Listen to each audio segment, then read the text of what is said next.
Chère Église à Longchamp, bonjour et très bon sabbat et joyeux sabbat à nous tous. Je suis heureuse de pouvoir faire cet entretien ce matin avec vous. Dieu, dans son amour et dans sa grâce, nous a permis de passer une bonne semaine de travail et il nous donne encore ce saint sabbat pour renouveler notre alliance avec lui et pour nous reposer en lui. Que la paix du Dieu vivant, que sa joie, sa douceur et son amour soient notre partage en ce saint sabbat. Que son Esprit Saint se répande sur chacun de nous afin que nous puissions comprendre la profondeur, la grandeur et la largeur de cet amour manifesté sur la croix à notre faveur. Amen. Amen. Nous avons reçu le message du salut en Christ. Nous avons cru et nous avons été baptisés. C'est le Saint-Esprit qui travaille avec nous durant tout ce moment. Tous les êtres humains sont influencés par l'Esprit de Dieu créateur et rédempteur. Quelles que soient nos origines, notre race ou notre classe sociale, nous tous sous le soleil, nous sommes influencés par le Saint-Esprit pour nous convaincre du péché, nous amener à la repentance, à la conversion et décider de mener une vie de sanctification en Christ. Donc, c'est une grâce que Dieu nous accorde en s'unissant à nous. Nous allons nous pencher dans le livre des Actes, chapitre 19, des versets 1 à 6. Est-ce que Fritz peut nous faire cette lecture, s'il te plaît? Actes 19, versets 1 à 6.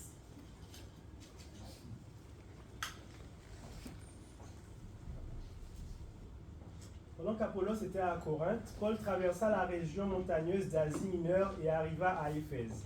Il y trouva quelques disciples et leur demanda: « Avez-vous reçu l'Esprit Saint quand vous avez cru ?» Ils lui répondirent: « Nous n'avons jamais entendu parler d'un Esprit Saint. » Verset 3, Paul leur demanda alors: « Quel baptême avez-vous donc reçu ?» Ils répondirent: « Le baptême de Jean. » Paul leur dit: « Jean baptisait ceux qui acceptaient de changer de vie, et il disait au peuple d'Israël de croire en celui qui allait venir après lui, c'est-à-dire en Jésus. » Verset 5, après avoir entendu ces mots, ils se firent baptiser au nom du Seigneur Jésus. Verset 6, Paul posa les mains sur eux et l'Esprit Saint leur fut accordé. Ils se mirent à parler en des langues inconnues et à donner des messages de la part de Dieu. Amen. Le Saint-Esprit est indispensable pour tout chrétien. Nous ne pouvons vivre la foi chrétienne sans l'influence du Saint-Esprit. Pour ce faire, nous devons le réclamer à chaque instant de notre vie.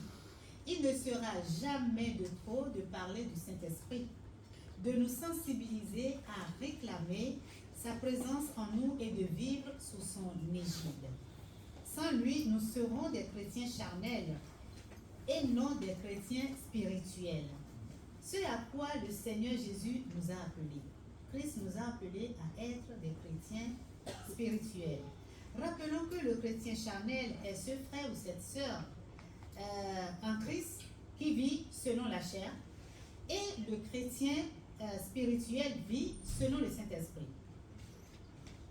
Dans le livre Pas à pas que nous avons de Helmut Obey, à la page 24 à 25, il nous définit ce que c'est que l'homme charnel et l'homme spirituel. Et nous pouvons lire ceci concernant l'homme spirituel. Il dit: l'homme spirituel est le vrai chrétien. Il est appelé spirituel parce qu'il est rempli de l'Esprit Saint. Ici aussi, le critère de distinction est la relation avec le Saint-Esprit. Cet homme a une relation bonne et croissante avec le Saint-Esprit. Jésus est au centre de sa vie. Parfois nous disons que Jésus est assis sur le trône de son cœur. L'homme spirituel est entièrement donné à Jésus et il va confirmer cela en règle générale, quotidiennement, en se consacrant chaque matin à Jésus avec tout ce qu'il est et tout ce qu'il a. Donc, je nous invite à lire ce livre. Hein. C'est en vogue actuellement et c'est sur nos pages. Nous voyons que le chrétien spirituel ou charnel, les deux, ils sont influencés par les œuvres qu'ils produisent. Et la vie chrétienne, ce n'est pas une vie d'oisiveté. C'est une vie de réactivité et d'implication dans le plan du salut déployé pour nous. Le chrétien consommateur n'existe pas. Nous devons produire des œuvres, être au service des autres et représenter le Christ, notre Seigneur, partout où besoin se fera sentir, selon nos disponibilités et selon les capacités que Dieu a mis à notre possession. Et pour rester dans ce processus relatif au plan de salut en Christ, le baptisé ou le converti doit suivre quelques étapes dans sa démarche. C'est ainsi que notre frère Denis Smith, dans son 3e livre, Le Saint-Esprit et la santé, a fait ressortir 6 lois pour avoir une santé spirituelle. Et c'est en basant sur ce qu'il a fait ressortir, c'est sur ça que nous allons mener notre entretien ce matin. En fait, ce frère nous dit ceci. Il dit que quand nous sommes chrétiens, pour avoir une santé, une bonne santé,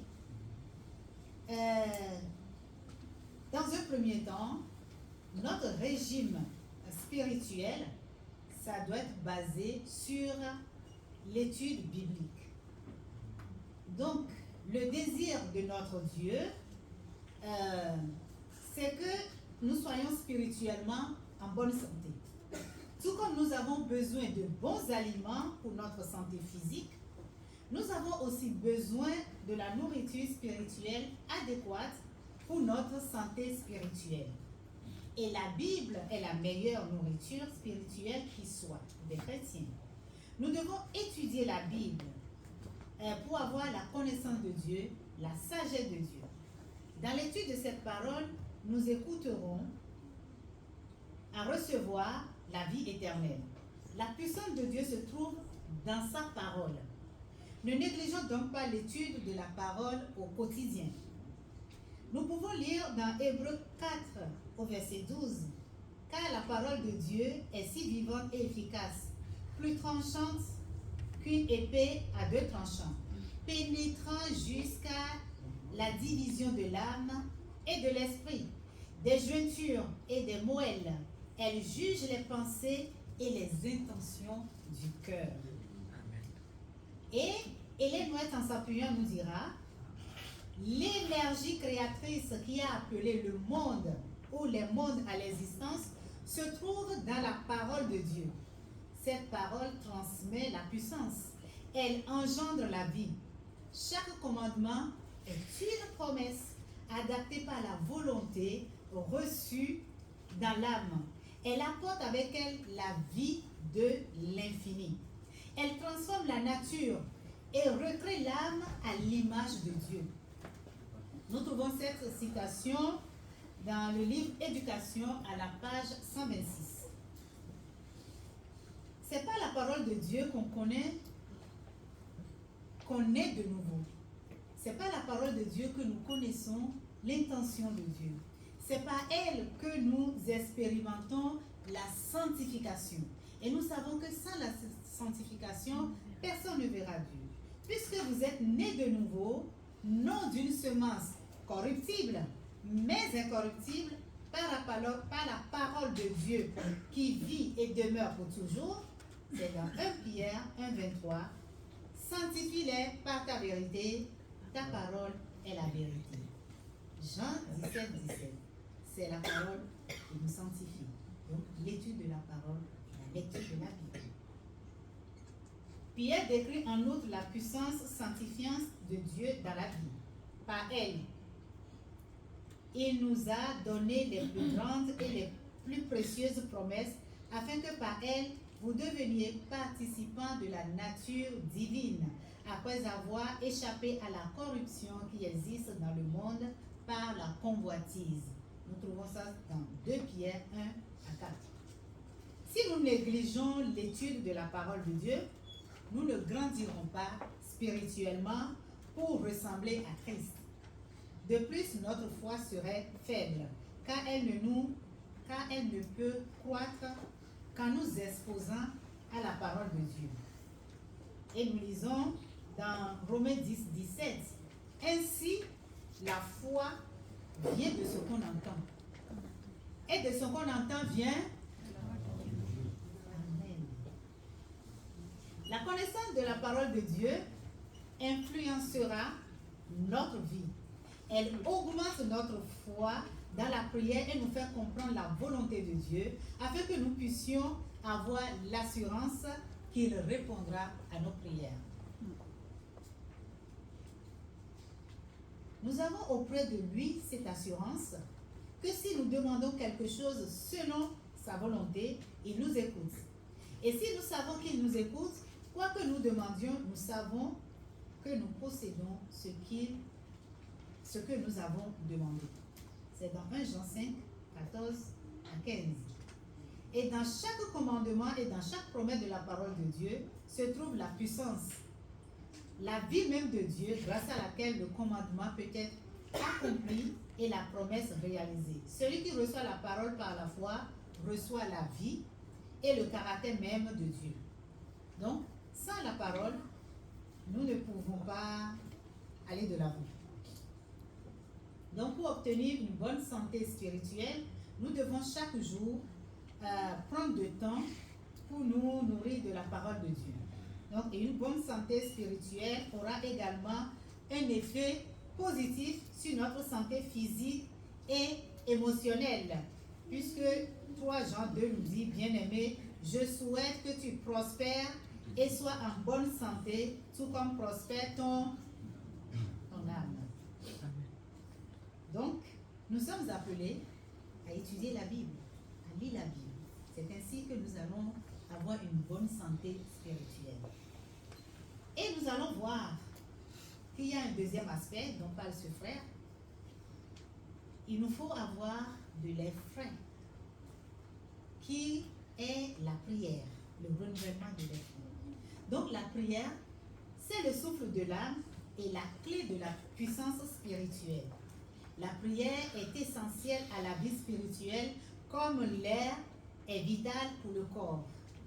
Et nous lisons dans Ellen White, décrit la prière comme le souffle de l'âme, indispensable pour maintenir le lien vivant avec Dieu. Sans prière, les chrétiens perdent leur vitalité spirituelle, leur foi s'affaiblit et leur expérience religieuse devient stérile. Si nous ne prions pas, nous ne pouvons pas avoir une foi vivante. Les bénéfices et les nécessités de la prière. Donc, on va voir que les premiers chrétiens, hommes et femmes de prière, ce sont des femmes de prière. Parce qu'ils démontraient une puissance spirituelle extraordinaire. Actes 2, 42 témoignent, soulignent leur persévérance dans la prière, la communion et l'enseignement des apôtres. Dieu répond aux prières de ses enfants et promet: invoque-moi au jour de la détresse et je te délivrerai. Psaume 50, 15. Si nous ne prions pas, Dieu ne peut pas résoudre nos problèmes. Et nous allons voir quelqu'un qui a beaucoup prié. Nous prenons le cas d'Élie, qui nous illustre la persévérance dans la prière. Lorsqu'il pria pour la sécheresse, puis pour la pluie, il persista jusqu'à ce que Dieu intervienne. Il pria avec ferveur, puis le ciel donna de la pluie. Et Ellen White précise que s'il s'était découragé, sa prière n'aura pas été exaucée, parce qu'il a prié 7 fois. S'il priait 6 fois, il n'aurait pas de suite. Il a persisté, il a persévéré. Et c'est ce que Dieu nous demande de faire. Et la prière aussi est là pour nous donner de la force dans notre lutte spirituelle. Vous savez, Satan craint nos prières plus que nos organisations et nos méthodes. Nos méthodes et tout ça, il les connaît. Notre organisation, il la maîtrise. Et on va voir que même Jésus a prié pour Pierre lorsque le diable voulait les attaquer. Et il a dit, j'ai prié pour toi afin que ta foi ne défaille point. C'est dans Luc 22, 31 à 32. La prière est donc un bouclier contre les tentations et une arme pour rester victorieux. Nous n'oublions pas, nous n'oublions jamais de prier. Et la prière, c'est une source de victoire et de transformation. Paul exhorte à prier sans cesse, car une communion constante avec Dieu est la clé pour triompher des tentations et mener une vie transformée. La prière libère la puissance divine, fortifie l'âme et permet de vivre selon la volonté de Dieu. Elle n'est pas une option, c'est une nécessité absolue pour tout chrétien. Ainsi, la prière n'est pas une option, mais une nécessité pour une vie chrétienne épanouie et puissante. Elle ouvre la voie et la puissance divine. La prière fortifie l'âme et permet de demeurer en Dieu, quelles que soient les circonstances. Si nous voulons être des chrétiens victorieux, forts dans la foi et apporter la gloire à Dieu dans notre vie, nous devons être des hommes et des femmes de prière. Cela signifie simplement que nous devons maintenir une connexion de prière continue avec Dieu. Nous devons prier sans cesse. 1 Thessaloniciens 5, 17. Prier sans cesse. Le troisième point, pour être en bonne santé spirituellement, pour avoir une spiritualité en forme, c'est que nous devons témoigner, évangéliser. Tout comme l'étude, la prière et l'étude personnelle de la Bible nourrissent l'âme, le partage de la foi est vital pour la santé spirituelle. Ne pas témoigner rend l'âme faible, comme le manque d'exercice affaiblit le corps. Donc le fait de témoigner, c'est de faire de l'exercice physique comme le corps en a besoin. Et l'apôtre Paul rappelle cette vérité. Si tu confesses de ta bouche le Seigneur Jésus, et si tu crois dans ton cœur que Dieu l'a ressuscité, tu seras sauvé. Romains 10, 9 à 10. Le témoignage chrétien peut se faire partout. Elle peut se faire en famille, avec des amis, même avec des inconnus. Il nécessite une sensibilité à l'esprit et une volonté d'agir à chaque occasion. Jésus lui-même a montré l'exemple.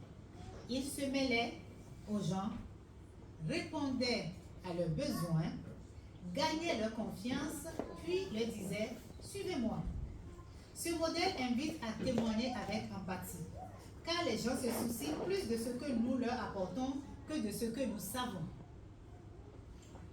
Et notre sœur Ellen White va illustrer ce témoignage en disant le témoignage pour l'évangélisation, il raffermit la foi, approfondit la relation avec Dieu et fortifie l'âme. Nous témoignons. En s'engageant pour les autres, le chrétien croit en grâce et persévérance. Ce travail désintéressé apporte la paix et le bonheur tout en renforçant la puissance dans la prière et la connaissance spirituelle. Personne ne peut aller témoigner et ne maîtrise pas ce sur quoi on devait témoigner. Et quand on va témoigner aussi, on prie avant de sortir, on prie avant de rentrer en contact avec la personne et on passe du temps dans la prière pour la personne auprès de qui nous témoignons. Et enfin, le témoignage est essentiel pour la victoire spirituelle. En parlant de Christ, nous contribuons à notre salut et vaincrons les forces du mal, comme le dit Apocalypse 12, 11. Ils l'ont vaincu à cause du sang de l'agneau et de la parole de leur témoignage. C'est comme ça que nous allons vivre. Nous allons voir un quatrième point, c'est l'importance de la communion chrétienne, le culte que nous rendons, ce que nous sommes en train de faire actuellement. Donc, la création révèle le besoin fondamental de communion. Dieu a créé l'homme à son image, Genèse 1, 27, pour vivre en harmonie avec lui et avec les autres. Il a déclaré, « Il n'est pas bon que l'homme soit seul », soulignant que la joie et la fécondité humaine passent par une vie en communauté. Dans le Nouveau Testament, nous avons la koinonia, qui signifie la communion. Elle est centrale. La koinonia est centrale. Elle implique le partage, la participation et le service mutuel.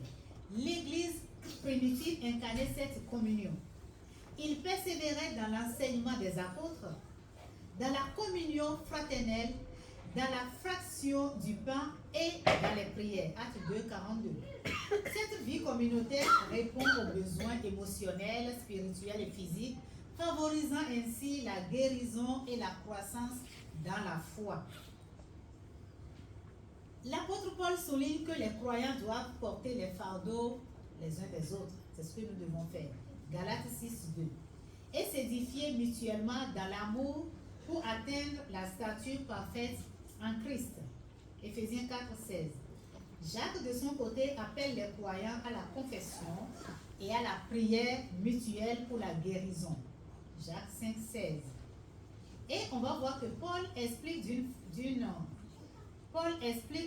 fonction des apôtres, des prophètes, des évangélistes, des pasteurs et des enseignants dans l'Église est de former les saints pour l'œuvre du ministère, pour l'édification du corps du Christ, jusqu'à ce que nous soyons tous parvenus à l'unité de la foi et de la connaissance du Fils de Dieu, à l'état d'homme fait, à la mesure de la stature parfaite de Christ, afin que nous ne soyons plus des enfants flottants et emportés à tout vent de doctrine par la tromperie des hommes, par leur ruse dans les moyens de séduction, mais que, professant la vérité dans la charité, nous croissions à tous égards en celui qui est le chef, Christ.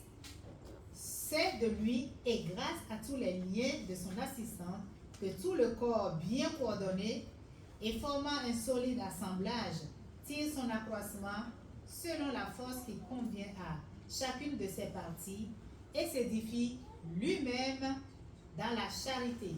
Nous trouvons ça dans Éphésiens 4, 12 à 16. La communion chrétienne est essentielle à la croissance spirituelle et à l'unité dans la foi. Elle commence souvent dans le foyer, pour qu'il y ait un lieu privilégié pour vivre pleinement cette communauté de foi.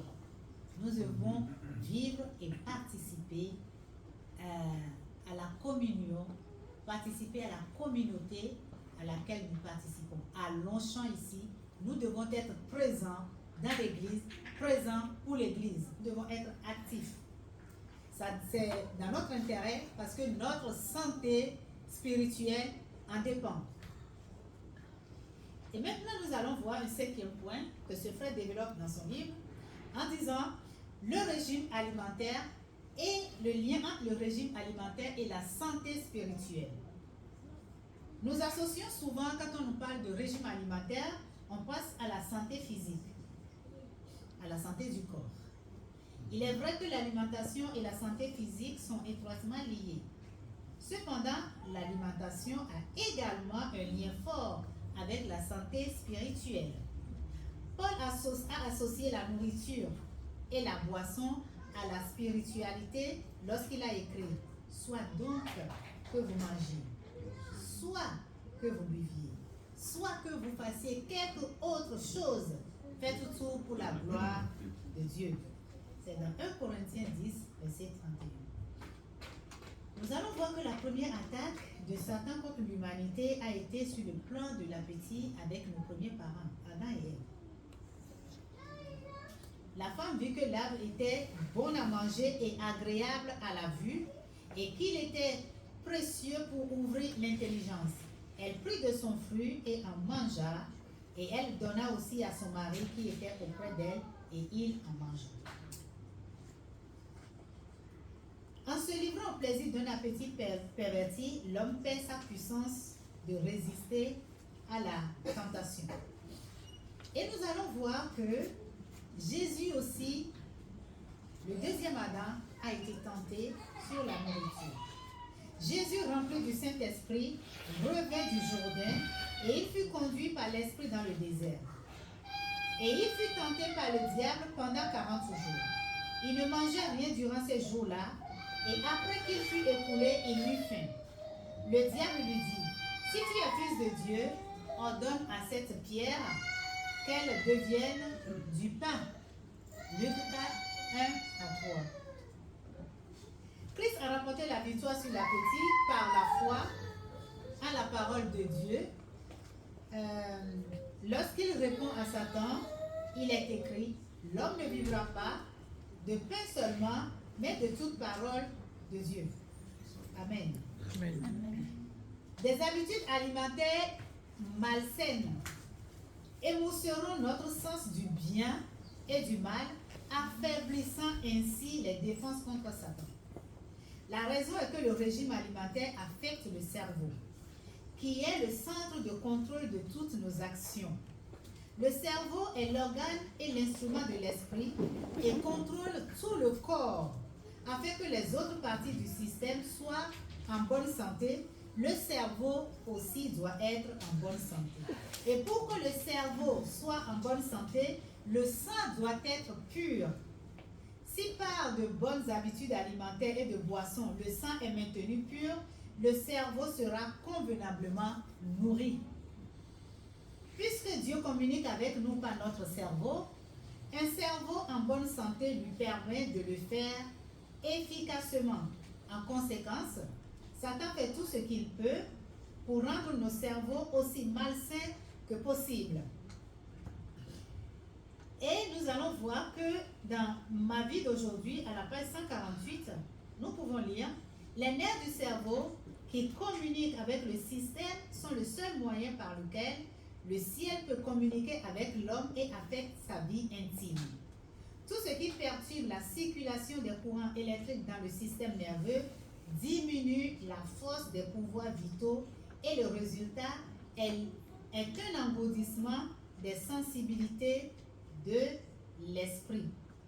Je ne dis pas que nous sommes sauvés parce que nous mangeons bien. Non, c'est pas ce que je dis. Je dis simplement que parce que nous sommes sauvés et pour avoir une bonne santé spirituelle, il nous faut bien manger, il nous faut manger des aliments qui vont purifier notre sang, qui vont bien nourrir notre cerveau, qui est l'organe par lequel le ciel communique avec nous. Dieu communique avec nous par notre cerveau, pas par autre chose. D'accord? Donc, cet organe, nous devons le maintenir en forme, au travers de ce que nous mangeons. C'est tout ce que nous disons. Et le dernier point, c'est le jeûne. Le jeûne est la force spirituelle. Le jeûne accompagné de prière joue un rôle essentiel pour préparer le peuple de Dieu à traverser victorieusement la crise finale et à être pour la seconde venue du Christ. Il nous faut jeûner pour avoir une bonne santé spirituelle. Le jeûne joue aussi un rôle dans notre santé physique, mais ça a aussi une part très importante dans notre vie, dans notre santé spirituelle. Ensemble, ils transforment la forme spirituelle des croyants, le jeûne et la prière. Le jeûne et la prière, ensemble, ils vont transformer notre vie spirituelle. Pour réussir dans un tel conflit, ils doivent venir à l'œuvre avec un esprit différent.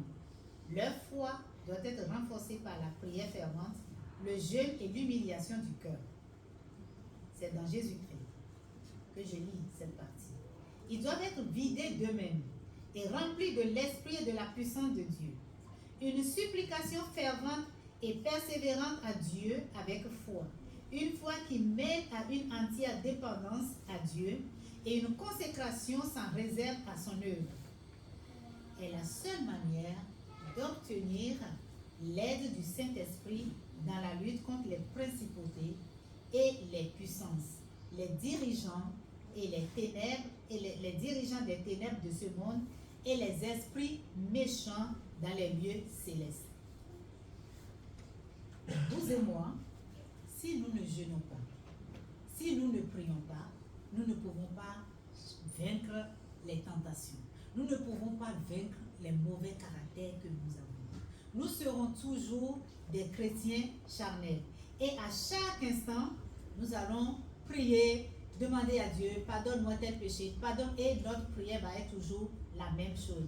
Jamais on ne pourra dire, Éternel mon Dieu, je te rends grâce et gloire, parce que tu m'as permis de vaincre ce péché, parce que tu m'as permis d'avoir la victoire sur telle tentation.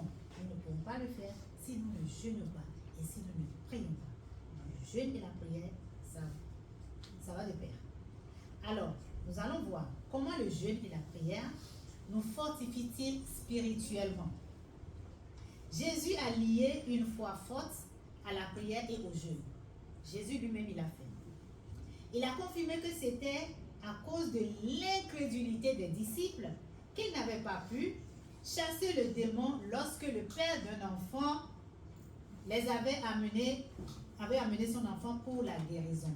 Nous trouvons cette histoire dans Matthieu 17, verset 20. Puis Jésus a ajouté, mais cette sorte de démon ne sortent par la prière et le jeûne. C'est le verset 21. Jésus a clairement indiqué que la prière et le jeûne sont des éléments essentiels d'une foi forte. Si nous voulons une foi plus forte pour surmonter les influences de Satan dans notre vie et dans notre ministère pour le Seigneur, le jeûne et la prière doivent devenir une pratique régulière dans notre vie chrétienne. Si nous voulons vraiment. En fait, nous allons voir que tous les grands leaders de l'Église chrétienne, à travers les siècles, ont compris le rôle du jeûne dans l'avancement de l'œuvre de Dieu, dans leur vie et dans leur ministère. Donc, on nous cite ici Polycarpe, Tertullien, Martin Luther, Jean Calvin, John Knox, Jonathan Edwards, John Wesley, nous le connaissons, Charles Hudson, il y a Charles Finney aussi, et Ellen White. Ils ont tous reconnu la puissance de la prière dans leur vie. Pour faire une œuvre, il faut prier, il faut jeûner. On ne peut pas être un disciple actif et ne pas prier et ne pas jeûner. C'est impossible. Il faut que nous renouons avec le jeûne, que nous renouons avec la prière. Le jeûne est si essentiel pour John Wesley, le fondateur de l'église méthodiste, qu'il écrivait « Celui qui ne jeûne jamais n'est pas plus sur la voie du ciel que celui qui ne prie jamais. » Quand on est chrétien et qu'on ne prie jamais et qu'on ne jeûne jamais, on n'est pas sur la voie. Non, pas du tout. On est un chrétien de l'église, mais on n'est pas un citoyen du ciel. Et Christ nous appelle pour être des citoyens du ciel. Donc les bienfaits spirituels de jeûne sont nombreux. Ils nous poussent à la prière, renforçant ainsi notre communion et notre relation avec Dieu. Une telle communion nous rend plus réceptifs pour sentir sa direction dans notre vie, la direction de Dieu, et plus à même de recevoir ses instructions dans une situation particulière. C'est pour cela que Christ a jeûné et prié pendant 40 jours avant de commencer son ministère. Le jeûne ouvre notre cœur à la direction de Dieu dans notre vie. Voilà ce que je veux partager avec vous ce matin. Donc, ce que nous devons retenir, c'est que quand nous venons à la foi chrétienne, c'est une bonne chose.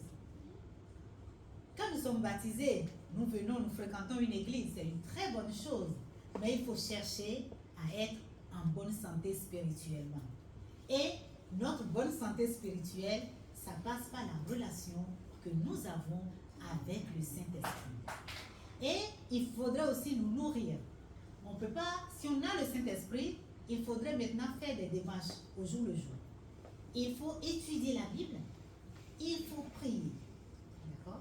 Il faut témoigner, parler de ce que Dieu nous fait aux autres, partager notre foi avec les autres.